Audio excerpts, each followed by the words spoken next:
Welcome to tonight's tale, a fairy tale theater podcast. We're your hosts. I'm Emily from Atlanta. I'm joined by my always beautiful co-host, Eric. Hey, it's me. I'm Eric from New York. And this week we are joined by our also beautiful friend, Leon. Hi, Leon. Greetings and salutations. How's it going? Leon from Cleveland here. Leon's been a friend of ours online for a very, very long time. So we're very happy that he's here to join us as we recap the episode, The Tale of the Frog Prince. Probably one of the most famous episodes of fairy tale theater, the series premiere, as I recall. Eric, do you have the details on this one? Yes, The Tale of the Frog Prince. It was the series premiere. It was the very first episode, the pilot episode of Fairy Tale Theater. It aired on September 11th, 1982. And as I recall, it was written and directed by a very famous Monty Pythoner, the one and only Eric Idle, who also narrated the episode. Yes, which I love because we love Monty Python and we love Eric Idle, of course. We do. He's always been my personal favorite member of Monty Python, probably because of this episode. He's great, but I did not know that he directed the episode until today. I thought that was pretty awesome. Yeah. Yeah, he directed it, he wrote it, he narrated it, all the above. It's got his touches all around, doesn't it? It really does. That script, oh my God. Oh, yeah. And of course, our fairy tale theater fans will also know Eric Idle later starred as the Pied Piper of Hamelin. Anyways, Leon, I'm going to start with you. Before we do the recap, what is the very first thing that springs to mind when you think of the episode of The Frog Prince? Like you already covered, I think that it's really special for being the first episode. I always think about that and the anecdote about how Shelley and Robin Williams, I guess, correct me if I'm wrong, but I think they came up with the idea for the whole show on the set of Popeye, right? Yeah, in Malta. Yeah. That's right. Yeah, I did learn that somewhere in Malta. Yeah, I think of that. The production design, I feel like in the first 3 or 4 episodes, but the production design is really stylized, and I like that. Oh, I completely agree. Eric, what's the first thing that jumps to your mind when you first think of The Tale of the Frog Prince? I just love seeing one of these earlier works from Robin Williams. I think that's what makes it so special for me because Robin isn't here anymore. And I think has always been my favorite because I was always a huge fan of his. But I think now it's even more special because he isn't here anymore. And we know about how the show pretty much started with the idea of Shelley and him on the set of Popeye just discussing fairy tales. She was, I think, took out a book during some of her breaks and she was reading fairy tales and just started gabbing to Robin about it. And, you know, it's just so special because Robin's so special. So he is, or was, sadly. Of course, we all miss him very much. And I'm with you guys. The very first thing that springs to mind when I think of this episode is Robin Williams. Not just because I grew up one town away from his hometown. I grew up in Birmingham, Michigan, same as him. It always comes back to Michigan with Emily, always. It always does. And then the other thing I think of when I first think of this episode is Eric Idle. And like I was saying, he's always been my personal favorite member of Monty Python. And this episode just has his touches all the way through it. His humor springs through. He directed it. He narrates it. And I had actually forgotten he narrated it. I remembered that he wrote and directed it, but when I was doing my rewatch, I'm like, I absolutely forgot that he narrated it.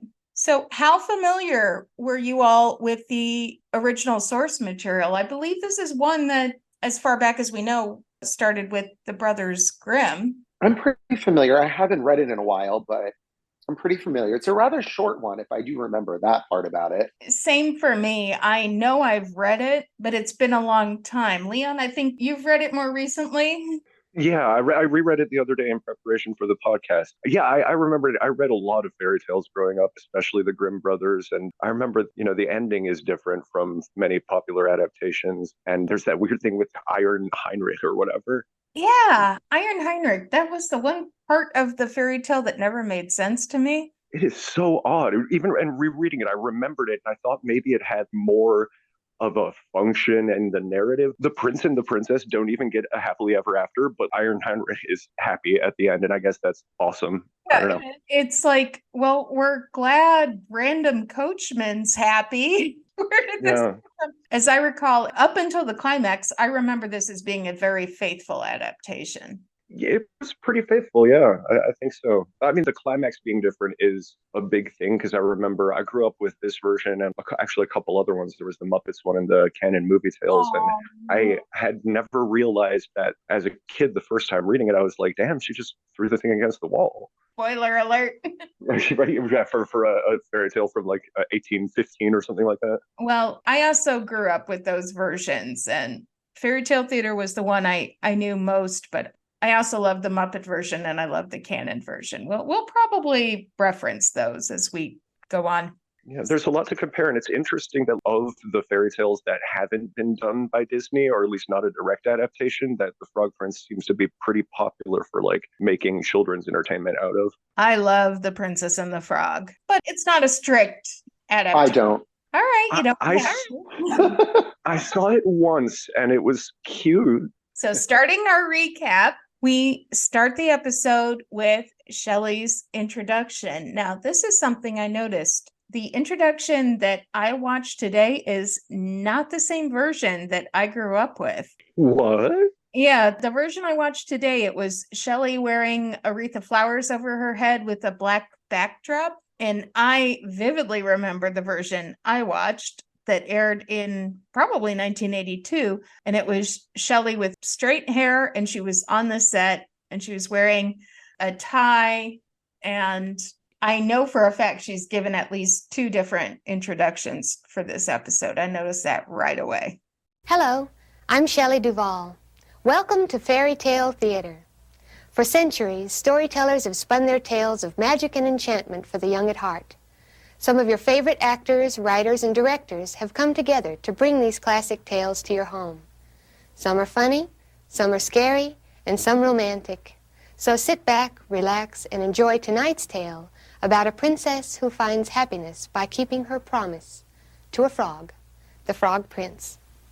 So maybe she shot different ones for TV and then maybe reshot different ones for CBS Fox video releases. I don't know. Just something funny I noticed. But anyways, moving along, our very first introduction to the episode, Eric Idle is our narrator. And our very first opening scene, we've got King Geoffrey and Queen Gwyneth talking about how they want a child. Just the staging of this I found very funny because clearly the man and the woman swapped sides from how you'd originally image that scene. Normally you think of the man being distant looking out the window and the woman looking forlorn. I just saw that Eric Idle just switched the blocking just because he could. Am I the only one that noticed that? Yes, you are. Yeah, I did not notice that. No, but that is clever. Yeah, that is his type of thing to do those little inversions of things. Once you know Eric Idle and you know how many of his sketches he played the woman, it makes sense.